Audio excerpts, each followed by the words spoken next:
वाशिम जिल्ह्यातील 115 भाविक भक्तांचे दक्षिण भारत यात्रेसाठी प्रस्थान। वाशिम जिल्ह्यातील 115 श्रद्धाळू भाविक भक्त दक्षिण भारत यात्रेसाठी रामेश्वर धामसह 29 तीर्थक्षेत्राचे दर्शन घेण्यासाठी मालेगावसह जिल्ह्यातून प्रस्थान केले आहे। संत गजानन महाराज मंदिर यांच्या वतीने दक्षिण भारत यात्रेला जिल्ह्यातील सकाळी भक्तिमय वातावरणात प्रस्थान केले आहे।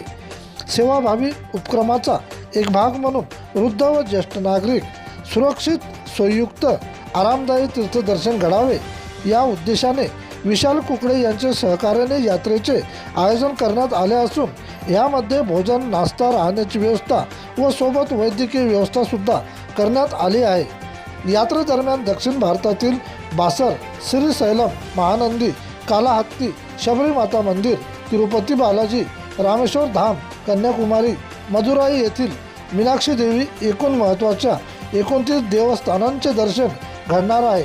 यावेळी सर्व यात्रेकरूंनी समाधान व्यक्त करत प्रस्थान केले आहे। प्रतिनिधी विठ्ठल भागवत।